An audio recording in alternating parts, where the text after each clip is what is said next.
താമരശ്ശേരി ചുരത്തിൽ ഗതാഗതം പുനഃസ്ഥാപിക്കാനുള്ള നടപടികൾ വീണ്ടും ആരംഭിച്ചു. രാത്രിയോടെ ഗതാഗതം പുനഃസ്ഥാപിക്കാൻ കഴിയുമെന്ന പ്രതീക്ഷയിലാണ് പണികൾ മുന്നോട്ട് പോകുന്നത്. യാത്രാവാഹനങ്ങൾ കുറ്റ്യാടി ചുരം വഴി തിരിച്ചുവിട്ടിട്ടുണ്ടെങ്കിലും നൂറുകണക്കിന് ചരക്ക് ലോറികൾ അടിവാരത്തും വയനാട്ടിലുമൊക്കെയായി നിർത്തിയിട്ടിരിക്കുകയാണ്. കമൽ വിവരങ്ങളുമായിട്ടുണ്ട്. കമൽ, എത്ര മണിക്കൂറുകൾ വേണ്ടിവരുമെന്നാണ് കണക്കാക്കുന്നത്?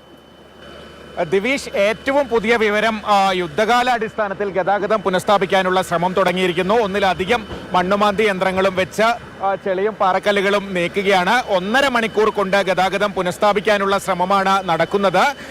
നേരത്തെ എടുത്തു പറയേണ്ടത് ഫയർഫോഴ്സിന്റെ ഒരു ദൗത്യമായിരുന്നു. ഫയർഫോഴ്സ് ഉദ്യോഗസ്ഥർ അതിസാഹസികമായി പാറയുടെ മുകളിൽ നിന്ന് റോപ്പ് ഉപയോഗിച്ച് തൂങ്ങിയിറങ്ങിയാണ് ഇളകി നിന്ന പാറക്കല്ലുകളൊക്കെ താഴേക്ക് തള്ളിയിട്ടത്. വളരെ റിസ്ക് എടുത്തുള്ള സാഹസികമായ ഒരു ദൗത്യമാണ് ഫയർ ആൻഡ് റെസ്ക്യൂ വിഭാഗം നിർവഹിച്ചത്. അതിനുശേഷം ഇപ്പോൾ വീണ്ടും താഴെ വീണ ചെളിയും മണ്ണും നീക്കാനുള്ള പ്രവർത്തനങ്ങളാണ് നടക്കുന്നത്. ടി സിദ്ദിഖ് MLA ഉൾപ്പെടെയുള്ളവർ അല്പസമയം മുമ്പ് ഇവിടെ ഉണ്ടായിരുന്നു. അപ്പോൾ നൽകിയ നിർദ്ദേശം 1.5 മണിക്കൂർ കൊണ്ട് പരമാവധി വേഗത്തിൽ ബാക്കിയുള്ള കല്ലും ചെളിയും നീക്കം ചെയ്യാനാണ്. കാരണം കുറ്റ്യാടി ചുരത്തിലൊക്കെ വലിയ ഗതാഗത കുരുക്കാണ്. ഓണക്കാലമാണ്. ബംഗളൂരുവിൽ നിന്നടക്കം ധാരാളം ആളുകൾക്ക് നാട്ടിലേക്ക് എത്തേണ്ടതുണ്ട്. 24 മണിക്കൂറായി ഇപ്പോൾ മണ്ണിടിച്ചിലുണ്ടായി ഗതാഗതം തടസ്സപ്പെട്ടിട്ട്. ഇന്നലെ വൈകിട്ട് 6:45 ഗതാഗതം തടസ്സപ്പെട്ടത്.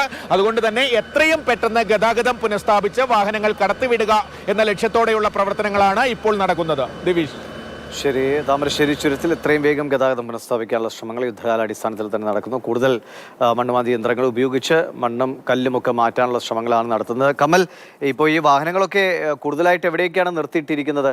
പ്രത്യേകിച്ചും ചരക്ക് വാഹനങ്ങൾ, മറ്റ് യാത്രാവാഹനങ്ങളൊക്കെ ഈ വഴിതിരിച്ചു വിടുന്നത് കൂടുതൽ ആളുകൾക്ക് പോകാൻ ഒരു സാഹചര്യം ഉണ്ടായോ? ദിവിഷ്, ചരക്ക് വാഹനങ്ങളുടെ കാര്യം പറയുമ്പോൾ നൂറുകണക്കിന് ലോറികളാണ് അടിവാരത്തും വൈത്തിരിയിലുമൊക്കെയായി നിർത്തിയിട്ടിരിക്കുന്നത്. ചരക്ക് വാഹനങ്ങളിൽ കൂടുതലൊന്നും അങ്ങോട്ട് പോയിട്ടില്ല. കുറ്റ്യാടി ചുരം വഴി കൂടുതലും ലക്കിടി വൈത്തിരി ഭാഗത്തും അതുപോലെ അടിവാരത്ത് കയറാനുള്ള വാഹനങ്ങൾ അടിവാരത്തും നിർത്തിയിട്ടിരിക്കുകയാണ്. യാത്രാവാഹനങ്ങൾ കൂടുതലായി കുറ്റ്യാടി ചുരം വഴി പോകുന്നുണ്ടെങ്കിലും രാവിലെ മുതൽ ഗതാഗത കുരുക്കാണ്. കാരണം വീതി കുറഞ്ഞ വഴിയാണ്, കൊടും വളവുകളാണ്. വലിയ ബസ്സുകൾ, സ്കാനിയ ബസ്സുകൾ ഉൾപ്പെടെയുള്ള വാഹനങ്ങളൊക്കെ ബംഗളൂരുവിൽ നിന്ന് രാവിലെ വരുമ്പോൾ വലിയ ബുദ്ധിമുട്ടുണ്ടായിരുന്നു. പകൽ സമയത്ത് അവിടെ വലിയ തർക്കങ്ങൾ പോലും ഉണ്ടായി, അപകടങ്ങൾ ഉണ്ടായി. അത്തരത്തിൽ വലിയ ബുദ്ധിമുട്ട് കുറ്റ്യാടി ചുരത്തിൽ നേരിട്ടിരുന്നു.